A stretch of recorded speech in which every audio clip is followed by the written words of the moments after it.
Hey everyone, I'm Mackayla. Welcome to the Soundtrack of Our Lives podcast. Today we are joined by Joseph from Reconciler. So we're going to kick things off with the hardest question of all. Who are you and what have you been up to recently?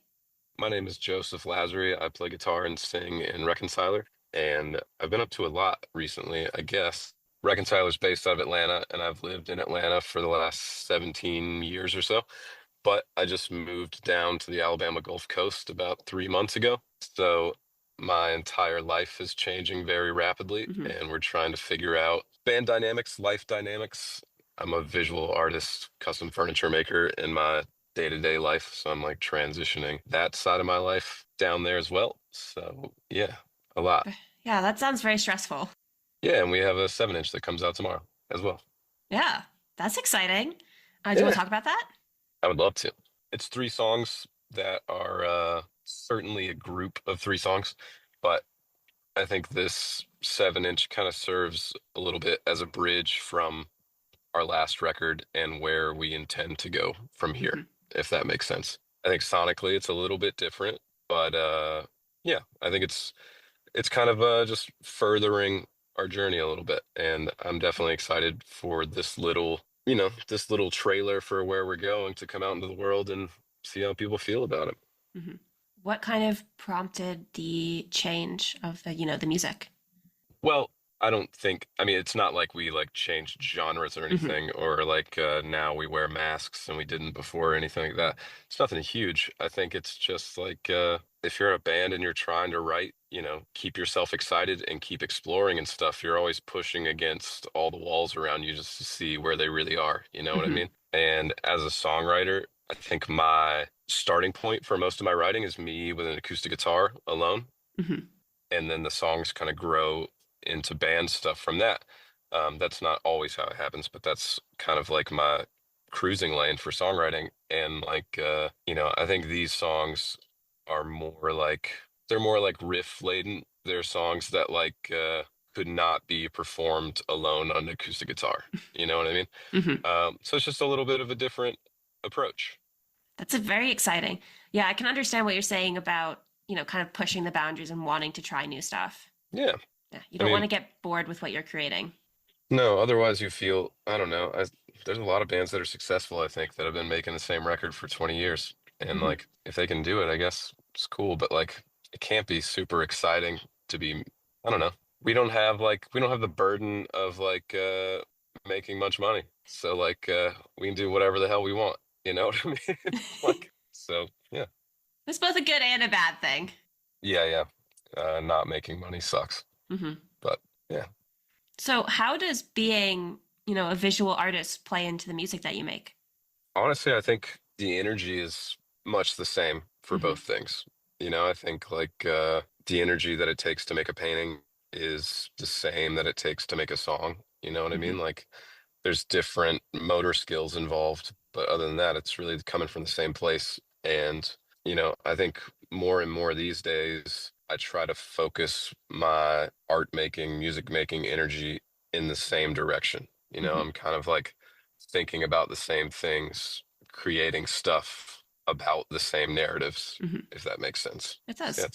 yeah. So, have you ever, written a song based on a painting you've done, or did a painting based on a song, aside from the cover art that you make? Um, no, I think not like that specifically, you know what I hmm mean? But there's a reason that those paintings are the cover art, you know what I mean? Right. Because those paintings are kind of about the same themes that the record is about. hmm But like, I don't know, it's probably a little too meta to try to like make a song and then make a painting about that song and you know what I mean? It's probably getting a little too self-absorbed, maybe. It's like, I think it'd be kind of interesting to see, like, because you wrote the song and it's your song, and then to see, like, what your visual, representation of it is.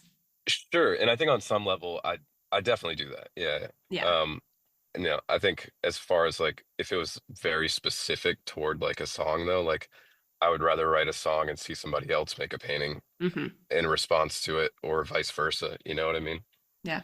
Has anyone made a painting from one of your songs? I hope so. No. I don't know. I haven't seen all the paintings that are out there. Yeah, there's a lot of paintings out there. There's a lot of them, yeah. So when we kind of mentioned, like inspiration a little bit. What do you do when you're struggling for inspiration? Ooh. I get depressed. I Hmm. kind of like feel like my world gets really small, and that happens pretty easy. But I just try to keep my hands moving when that stuff is encroaching. You know what I mean? Hmm.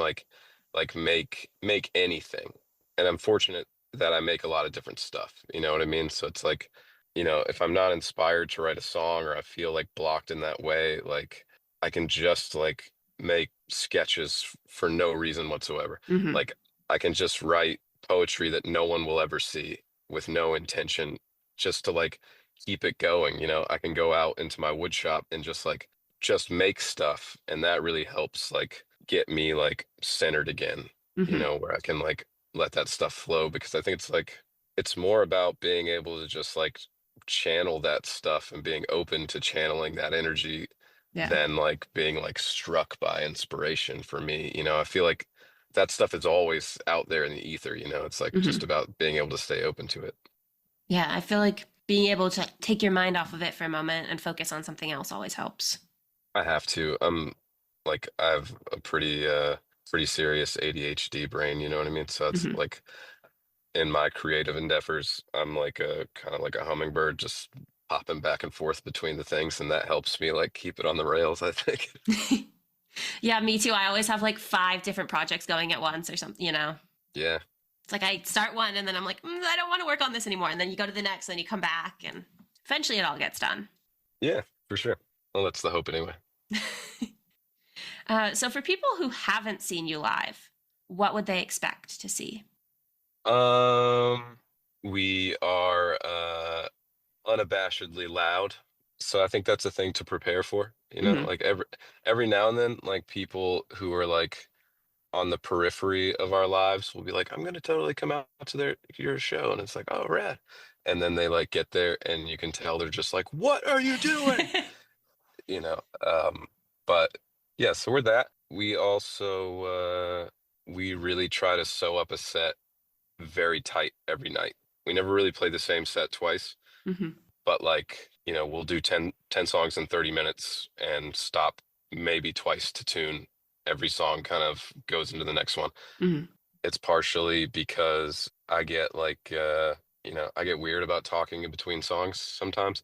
Partially because the multitasking of me trying to seamlessly tune my guitar and say something interesting gets a little difficult.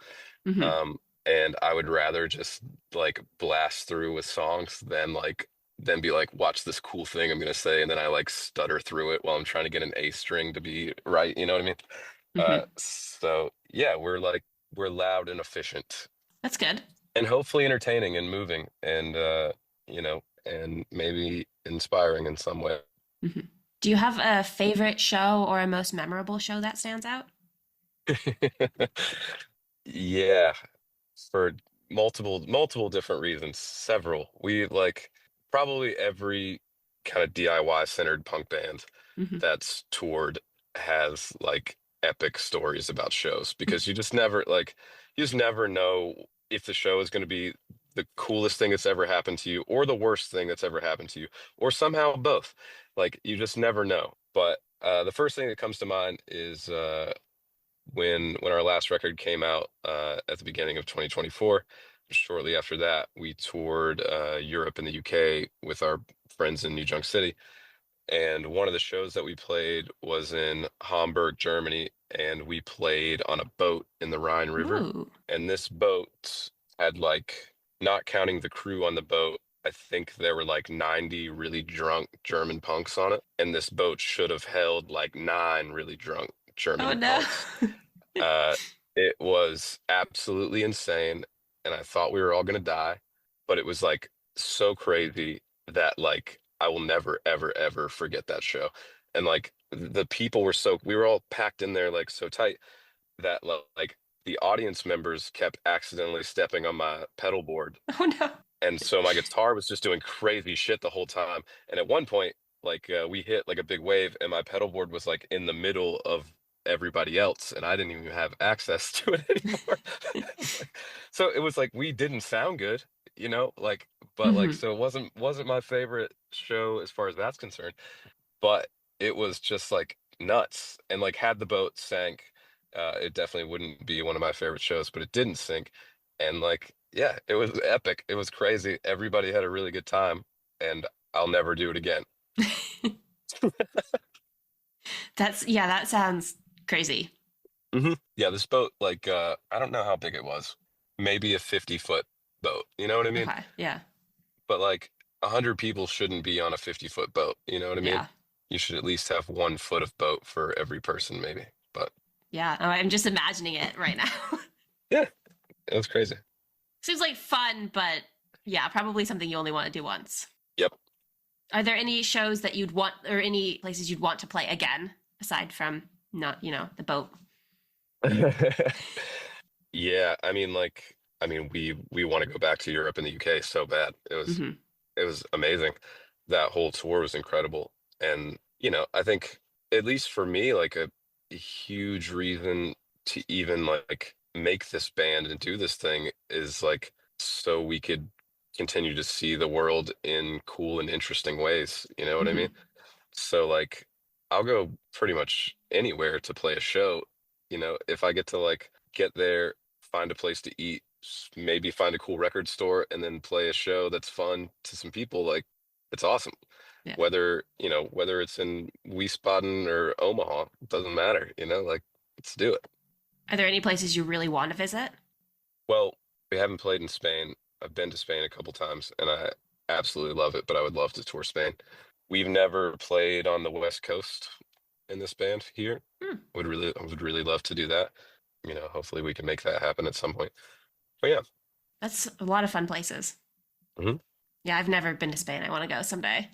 It's incredible. And I don't know what part of the world you are in right now, but normally at least once a year you can find like very affordable round trip airfare to Spain for whatever reason. Hmm. I'm in So the Boston area.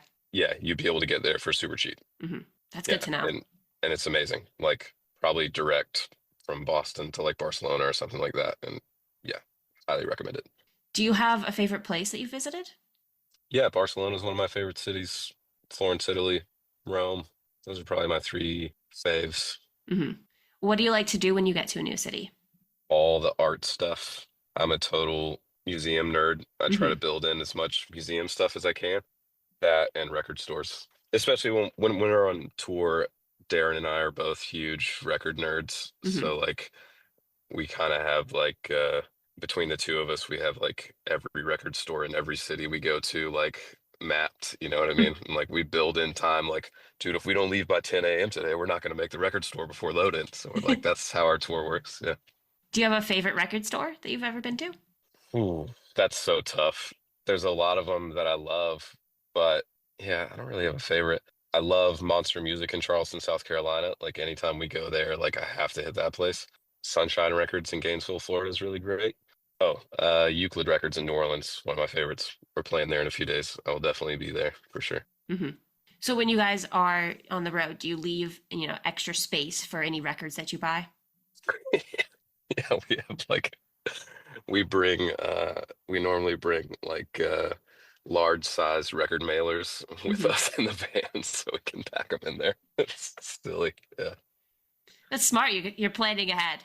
Yeah, for sure. And there's nothing worse than buying records and then you get home to find that the records that you bought got warped up in the van in the sun or something like that. So you definitely got a plan. But like, I'm also starting to DJ a little bit. Hmm. So like, buying records on tour, it's transitioning from being like a slight problem that I have to being like, this is like supporting my new venture. You know what I mean?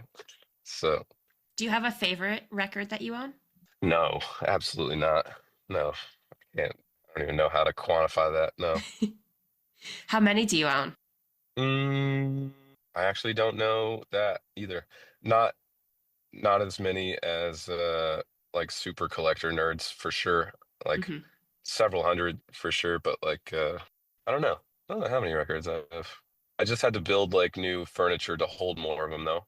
So like, I have like, because I'm a furniture maker, and I have Hmm. like, I have this big console that I made that holds records and my record player and stuff like that.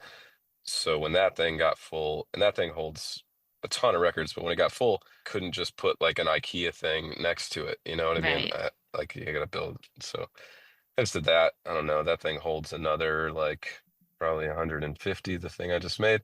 And when I got everything that was overflow from the other one put in there, it's full again now. So I don't know.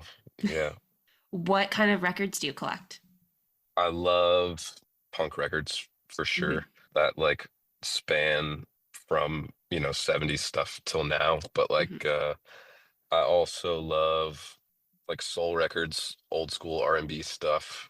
I dig world music stuff.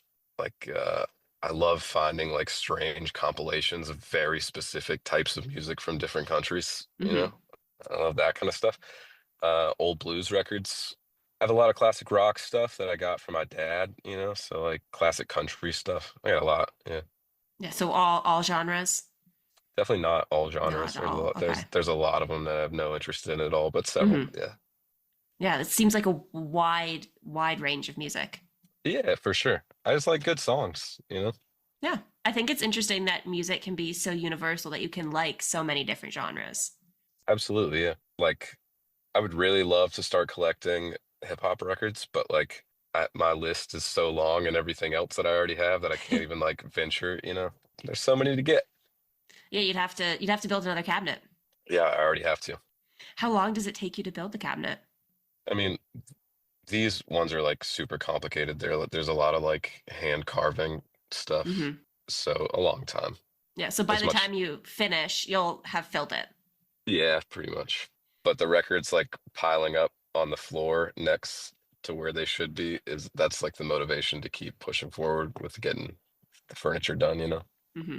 And going on tour and collecting more. Yeah, How many do you guys typically collect when you're out? it depends. I mean, it really depends where we're at, I guess. What cities we're going to, where Darren and I are at financially when we leave to go do Hmm. this tour. But yeah, there's definitely been a couple times where I've come home from tour being like, I probably would have broken even on this tour had I not done this. You know what I mean? But now it's feeding your DJ career, so it's helping. You're right. It's all like about to happen. Exactly. So collect more, and then it will help with DJing. Yeah, for sure. So before I ask the last question, was there anything else that you wanted to mention or talk about?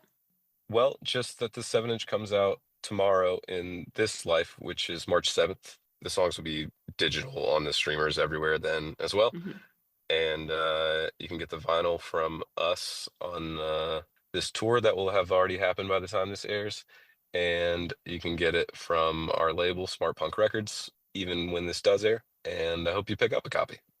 So the last question is, what is the soundtrack of your life? Ooh. I mean, I typically work alone, so I listen to music all day long. Hmm. So like it's so mood dependent for me. And in some ways, like, if I'm in a gloomy mood, I listen to gloomy music all day Hmm. long. And then it becomes this weird snake eating itself where the gloomy music keeps me in a gloomy mood. Hmm.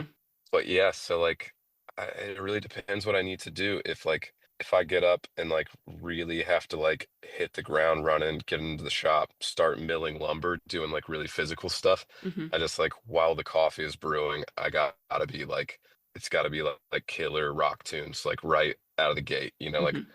my dog still has like one eye closed trying to sleep, and it's just like the Bronx at 1,000 decibels. You know what I mean? But like on a slow morning, it'll be like really chill singer-songwriter stuff. Like if I have time to like really start my day slowly, drink coffee on the couch, chill, then it's like an Esther Rose record, Hmm. on the turntable, and it's like probably take my dog for a walk and like listen to like Willie Nelson in my earbuds while we're like walking along in the water or something like that. So it really depends. Hmm. I like that. I like that you kind of have it set depending on your mood and what you need to get done. Yeah, I have to for sure. Yeah. So for all of our listeners who want to stay updated on you guys, hear the EP, where can they find you? Well, we're on Instagram, socials, obviously, but all of our music is on Spotify and stuff like that. We're on Bandcamp. Smart Punk Records website. We're on there. Awesome. Well, thank you so much for taking the time to talk to me today. Yeah, for sure. Thanks for talking to me. Glad we were able to make it work even with all the power outages and Yeah, all that. definitely. But yeah, thank you for being patient with me and making this happen. I really appreciate it. Of course. Well, have a nice rest of your day. Yeah, you as well. Take care. Bye.